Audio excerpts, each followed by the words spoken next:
Hello and thanks for joining us. Coming up on today's show, one of the world's biggest comic book festivals is underway in the south of France. We're in Angoulême.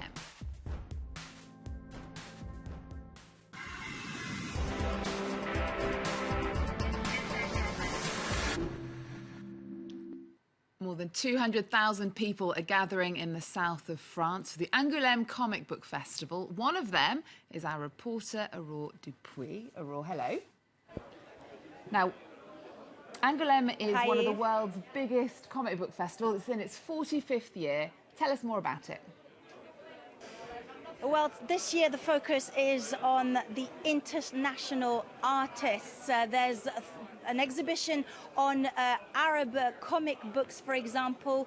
Artists from Morocco, from Tunisia, Jordan, Iraq are here, but also artists from Syria. Now, as you know, some of these artists have had to remain anonymous for security reasons, but their artwork is exhibited here at the Angoulême International Comics Festival. Now, France was actually the first country in the world to import and to translate foreign comic books at home. So this is extremely important for the festival to have this international scene. Now, the industry of the comic books is absolutely massive here in France. More than 43 million comic books have been sold in 2017 alone, generating more than 500 million euros. And as you can see behind me, well, thousands of people are here at the festival, including many children, many teenagers who've come here with their school teachers. Now, Angoulême is, as you said, the capital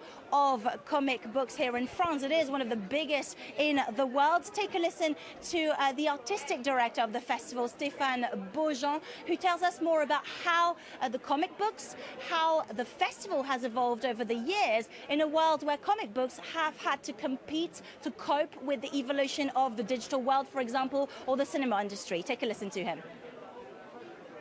First and foremost, it's an event created informally by the people of Angoulême, who wanted to add graphic novels and cartoons to the remit of a literary festival. They decided to hold it in winter because there's a media black hole during this time, and they were sure it would attract journalists to something like a comic book festival. In the past, it had been a bit tricky getting people to come. Their gamble paid off. Today, the festival tries to tackle the challenges of the 21st century. That is showing how comics and graphic novels have a place at the heart of the creative industries and have become an important artistic and economic factor. Well, this year the festival has also dedicated 3 entire exhibitions and a pavilion to Japanese artists. As you know, this year marks the 160th anniversary of relations between France and Japan. So the Angoulême Festival wanted to reflect that and has invited many famous Japanese artists, including Hiro Mashima, who's famous for fairy tales. And the festival has actually recreated the fairy tale world with a fake castle, with dragons, with manga's characters. So it's very, very impressive stuff indeed. And there's also the famous artist Naoki Urasawa, who's compared here as the Alfred Hitchcock of the manga world. He's well known for books like 20th Century Boys or Monster, for example, and he says that his mentor is Osamu Tezuka. Now, for some of you, that name might not mean anything, but for manga fans, he is huge. He's been dubbed the manga god, and he has influenced many of the younger generations in Japan. Take a listen to the curator of the exhibition on Tezuka. He tells us more about how his style has changed the modern manga. On est passé d'un manga qui, avant Tezuka, donc avant 1947, était We très have moved statique, on from the pre-1947 mangas, which were very static, presented more like a piece of theatre. The characters were always seen in a full body shot, as if on a stage. Tezuka used cinematic techniques, for example, with wide shots and different perspectives, not just for the sake of it, but to show the dramatic tension, the emotions in manga. This technique was really innovative and changed the whole manga industry. Aurore, who's the winner of this year's big prize, Le Grand Prix? Well, the winner of the Grand Prix this year is American author Richard Corbin, who beat French and US nominees Chris Ware and Emmanuel Guibert.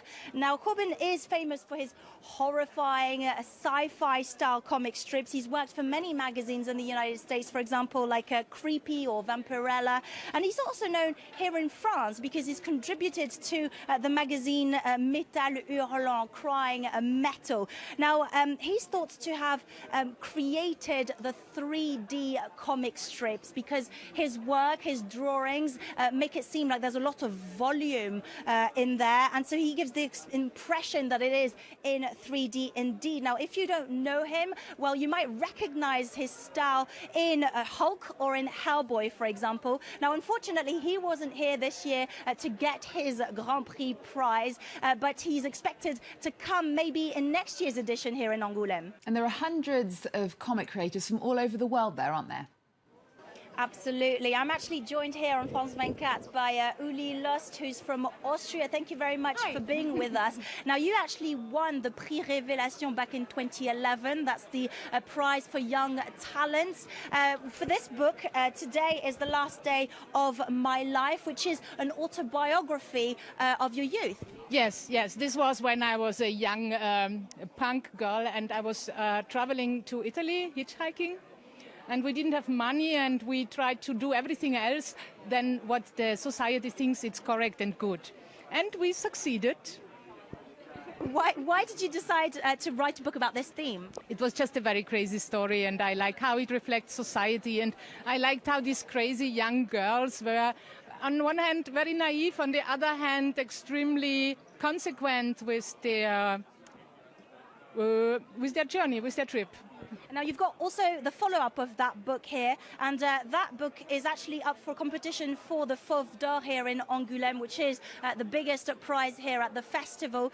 What's that book about? Oh, it's about myself when I was like 22 to 25 in a relationship with two men at the same time.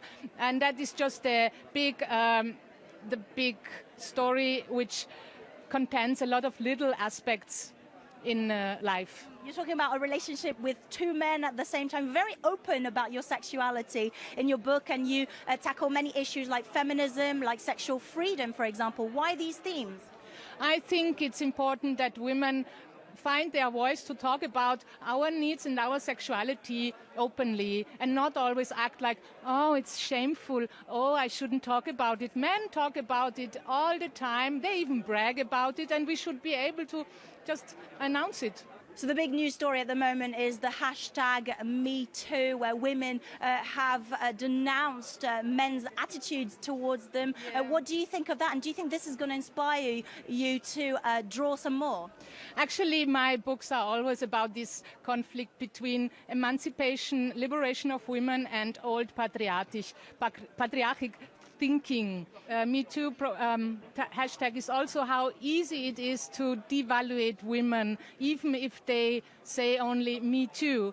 There are so many voices which say, yeah, but are you sure? Don't you want to just jump on the train now? It is super important that we women just stay put. And say, no, sorry, now it is really, this is the point where we don't want to go anymore. Right, so in your books you're calling for the respect of women. All right, thank you very much for being with us on France 24. Aurore Dupuis and Uli Lust, thank you so much for joining us from Angoulême. Now we're going to leave you with the big exhibition taking place at the Angouleme Comic Festival. It's celebrating 70 years of the Franco-Belgian comic series The Adventures of Alex, set in the Roman Republic. Remember our website, we're also on Twitter, Facebook and Instagram. There's more news coming up on France 24 after this.